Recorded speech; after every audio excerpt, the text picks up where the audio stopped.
Israel Hamas താൽക്കാലിക വെടിനിർത്തലിന് സാധ്യതയുണ്ടെന്ന റിപ്പോർട്ടുകൾ വരുന്നു. 6 ആഴ്ചത്തെ വെടിനിർത്തലിന് 30 മുതൽ 40 വരെ ഇസ്രയേലി ബന്ദികളെ വിട്ടയക്കണമെന്ന നിർദ്ദേശമുണ്ട്. ഇസ്രയേലി ആക്രമണത്തിൽ ഗസയിൽ 30 പേർ കൊല്ലപ്പെട്ടു എന്ന് വാർത്ത കൂടി വരുമ്പോൾ പി ചേരുന്നു നമുക്കൊപ്പം. Good morning P James. Good morning എസ്കേൻ. ഹായ് ഹായ് ഹായ് എന്ന് പറഞ്ഞൊരു 4 ഹായും കൂടെ പറഞ്ഞാലേ അത് പൂർത്തിയാകൂ. പി ജെയിംസ്, പശ്ചിമേഷ്യയിൽ നിന്ന് വരുന്ന വാർത്തകൾ ആരോഗ്യകരമാണോ? എസ്കേൻ, ഇപ്പോൾ ഞാൻ ചിരിച്ചു തന്നെ അല്പം ഒരു ആശ്വാസം പകരുന്ന വാർത്ത വരുന്നുണ്ട്. പ്രത്യേകിച്ച് ഒരു താൽക്കാലിക വെടിനിർത്തൽ, അതൊരു 30-40 ദിവസത്തേക്കൊരു വെടിനിർത്തൽ, 6 ആഴ്ച എന്നാണ് ഇപ്പോഴത്തെ റിപ്പോർട്ടിലുള്ളത്. അതിനുവേണ്ടിയുള്ള ഒരു പ്രപ്പോസൽ, ഒരു പദ്ധതി ഇസ്രായേലിൻ്റെ അംഗീകാരത്തോടെ ഹമാസിന് കൊടുത്തിരിക്കുകയാണ്. ഖത്തറും ഈജിപ്തും ചേർന്ന്. ഖത്തറും ഈജിപ്തുമാണ് ഇതിൻ്റെ മധ്യസ്ഥരായിട്ട് നിൽക്കുന്നത്. ഈജിപ്തുകാർ ഇസ്രായേലിൽ പോയി, ടെല്ലവീവിൽ പോയി ചർച്ച നടത്തി എന്ന് മാത്രമല്ല, ഇസ്രായേലി സംഘം കെയ്റോയിലെത്തി അവർ തമ്മിൽ ചർച്ച നടത്തി ഉണ്ടാക്കിയ ഒരു പ്രപ്പോസലാണ്. അമേരിക്കയുടെ ഒരു സാന്നിധ്യമുണ്ട് ആ പ്രപ്പോസലിൽ. പക്ഷേ അത് ആ പദ്ധതി അംഗീകരിക്കണമെന്ന് ആവശ്യപ്പെട്ട് ഹമാസിൻ്റെ കയ്യിൽ കൊടുത്തിരിക്കുകയാണ്. ഹമാസ് ഇതേക്കുറിച്ച് ഇപ്പോഴും പറഞ്ഞിട്ടില്ല. ആൻ്റണി ബ്ലിങ്കൻ, അമേരിക്കയുടെ സ്റ്റേറ്റ് സെക്രട്ടറി, പറഞ്ഞിരിക്കുന്നത് ഇതിനേക്കാൾ നല്ലൊരു പ്രപ്പോസൽ കൊടുക്കാനില്ല എന്നാണ്. എന്തായാലും 134 പേർ ഇസ്രായേലി ബന്ദികൾ ഇപ്പോഴും ഹമാസിൻ്റെ കയ്യിലുണ്ട്. അതിൽ 30 മുതൽ 40 പേരെ വിട്ടയക്കാമെന്നുള്ളൊരു നിർദ്ദേശമാണ് ഉള്ളത്. 40 ദിവസത്തിലേറെ നീളുന്ന, എന്ന് വെച്ചാൽ 6 ആഴ്ച എന്ന് പറയുമ്പോൾ 7 6 42 ദിവസത്തേക്കുള്ള വെടിനിർത്തലാണ് ആവശ്യപ്പെട്ടിരിക്കുന്നത്.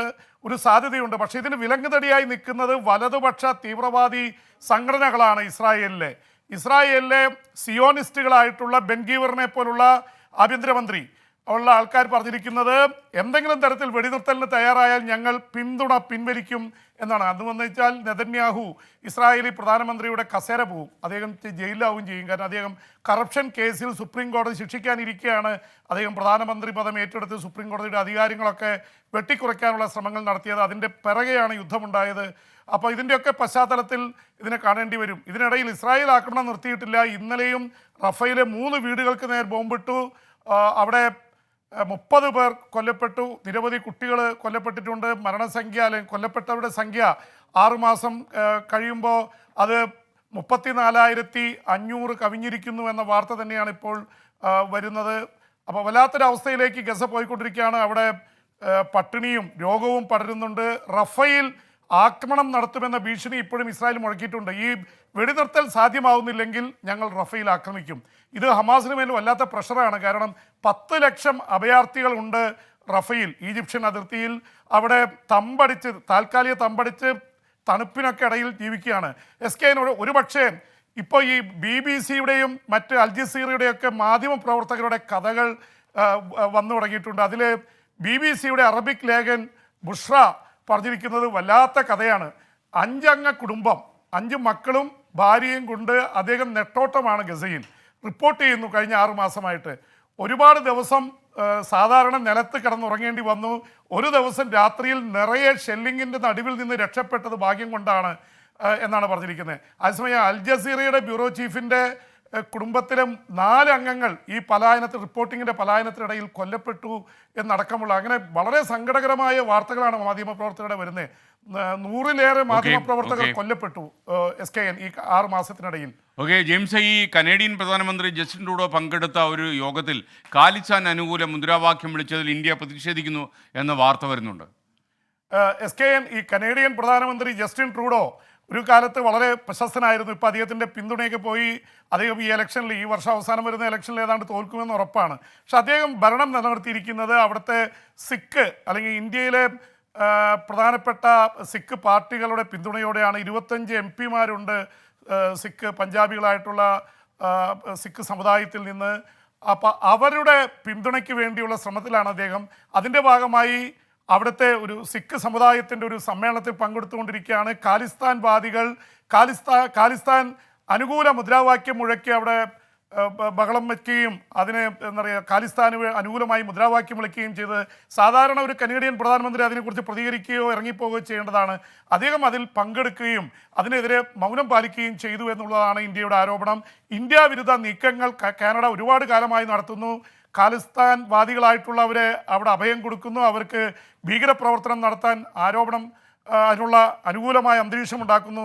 പണ്ട് 84-ൽ ഇന്ദിരാഗാന്ധിക്കെതിരെ ആക്രമണം നടത്തിയ ആൾക്കാരൊക്കെ തീവ്രവാദികൾ രക്ഷപ്പെട്ടത് കാനഡയിലേക്കാണ്. കാനഡ സിഖുകാരുടെ ഒരു വലിയ കേന്ദ്രമാണ്. അപ്പം അതിനെതിരെയുള്ളൊരു വലിയ ആരോപണമാണ് വന്നിരിക്കുന്നത്. അപ്പോൾ അതുകൊണ്ട് തന്നെ ഇന്ത്യ ഡെപ്യൂട്ടി ഹൈക്കമ്മീഷണറെ ഡൽഹിയിൽ വിളിച്ചു വരുത്തി ശക്തമായ പ്രതിഷേധം അറിയിച്ചിട്ടുണ്ട്. ഈ രീതിയിൽ പോകാൻ പറ്റില്ല, ഇന്ത്യ കാനഡ ബന്ധം വഷളായിരിക്കുന്നു. അതിനിടയിൽ ഇന്ത്യയെ അല്പം പ്രതിക്കൂട്ടിലാക്കുന്നൊരു വാർത്ത വാഷിംഗ്ടൺ പോസ്റ്റ് എന്ന് റിപ്പോർട്ട് ചെയ്തിട്ടുണ്ട് SKN. അത് പ്രധാനപ്പെട്ട വാർത്ത എന്ന് പറയുന്നത് പന്നു ഖാലിസ്ഥാൻ നേതാവ് അമേരിക്കയിലാണ്. അദ്ദേഹത്തെ കൊലപ്പെടുത്താൻ ഇന്ത്യ ശ്രമിച്ചുവെന്നും അതിലെ ആളുടെ പേര് വെളിപ്പെടുത്തിയിരിക്കുന്നു. വിക്രം യാദവ് എന്ന റോ ഏജന്റാണ് അതിൻ്റെ പിറകിൽ. നിഖിൽ ഗുപ്ത എന്ന ആൾക്ക് വലിയ രീതിയിലുള്ള തുക നൽകിയാണ് അതിന് ശ്രമിച്ചത്. $15,000 നിഖിൽ ഗുപ്ത ഒരു കൊലയാളിക്ക് കൊടുത്തു. ഇതൊക്കെ അടക്കമുള്ള കാര്യങ്ങൾ ഇന്ന് വാഷിംഗ്ടൺ പോസ്റ്റ് ഇന്ത്യക്കെതിരെ പ്രഖ്യാപിച്ചിട്ടുണ്ട്, അല്ലെങ്കിൽ അത് പ്രസിദ്ധീകരിച്ചിട്ടുണ്ട്.